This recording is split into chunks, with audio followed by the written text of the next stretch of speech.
Long ago, in the vast and prosperous kingdom of Nyangalani, King Wekesa ruled with wisdom and strength. He was a just king, beloved by his people, feared by his enemies, and respected by neighboring rulers.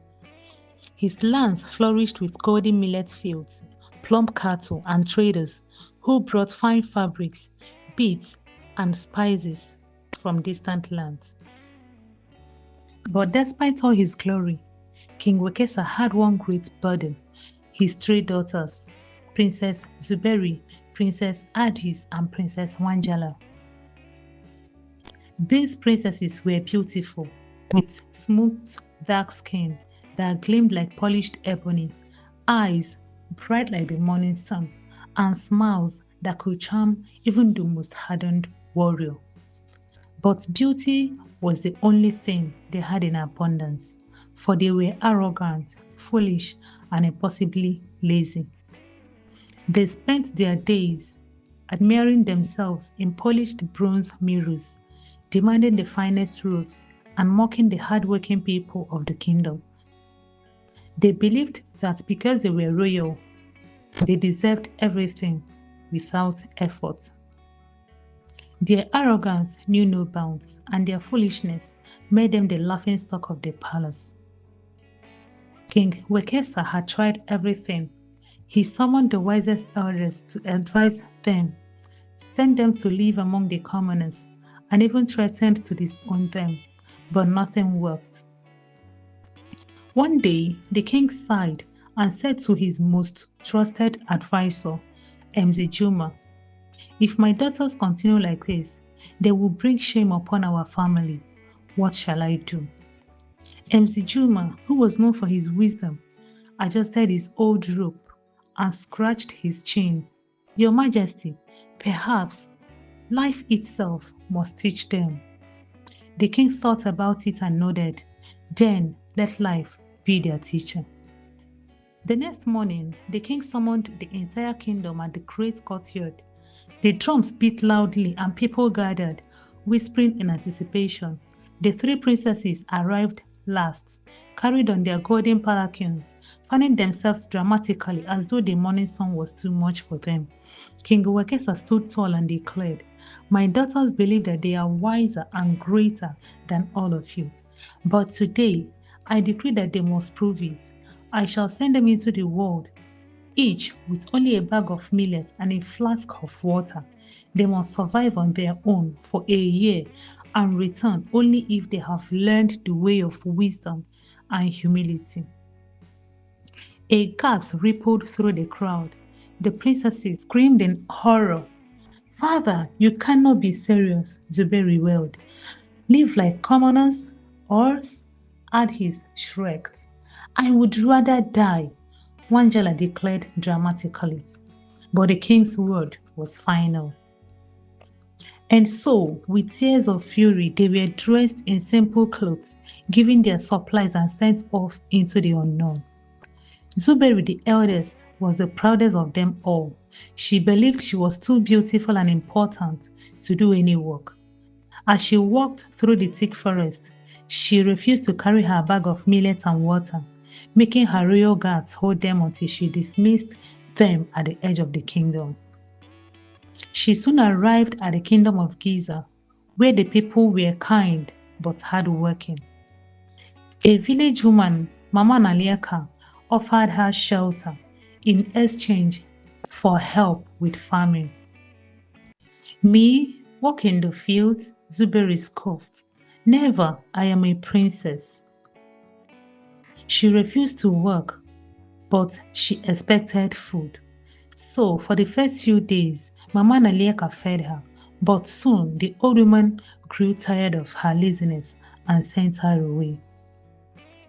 Zuberi wandered the land, growing hungrier and weaker. At last, she found a group of women pounding grain and begged for food. "You want food, but you refuse to work?" one woman asked. "I am a princess. Work is beneath me." Zuberi laughed haughtily. The women laughed so hard that one fell into the grain basket. Then let your pride feed you. After days of hunger, Zuberi was forced to swallow her pride. She learned to pound grain, fetch water, and even till the land. The more she worked, the more she realized that her arrogance had been her downfall.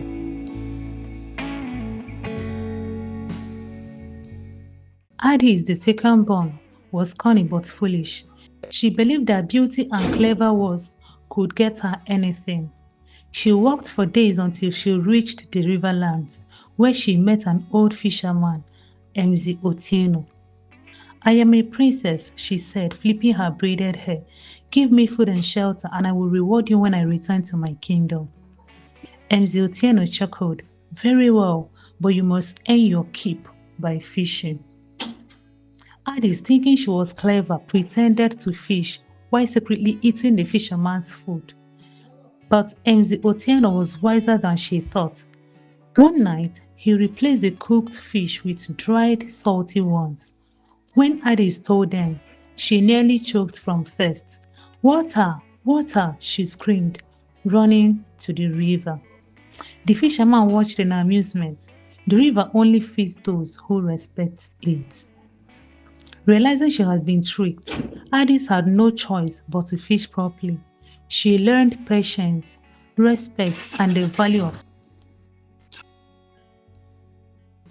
Wanjala, the youngest, was the most dramatic. She believed she was too delicate for any hardship. She stumbled into the city of shadows, where merchants traded spices, beads, and clothes. She met a rich merchant, Wanakamasi, admired her beauty. "I will give you fine clothes and food if you help me sell my goods," he said. Wanjala agreed, but instead of selling, she spent her time admiring herself in the polished bronze mirrors. At the end of the day, Wanakamasi shook his head.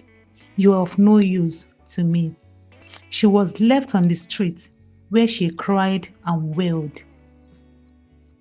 At last, an old beggar woman, Bibiwana, took pity on her. "If you want to survive, you must learn to trade." With no choice, Wanjala learned the art of bargaining. She discovered that beauty alone was useless without wisdom. After a year, the three princesses returned home, no longer arrogant, no longer foolish. Zuberi had grown strong and wise, understanding that pride without effort led to hunger.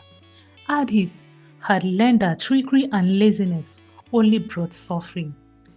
Wanjala had realized that beauty was nothing without wisdom and skill. King Wekesa welcomed them with open arms, and the people rejoiced at their transformation. From that day, the princesses worked hard to help the kingdom grow, ensuring that Nyangalani prospered not just in wealth, but in wisdom. And so the land flourished, and the people of Nyangalani never forgot the tale of the three arrogant and foolish princesses who learned at last the value of humility, wisdom, and hard work. The story teaches that arrogance, laziness, and entitlement lead to downfall, while humility, wisdom, and hard working bring success. The story teaches that arrogance, laziness, and entitlement lead to downfall, while humility, wisdom, and hard work bring success. Princess Zuberi learned that pride without effort leads to hunger. Adhis learned that trickery and laziness result in suffering.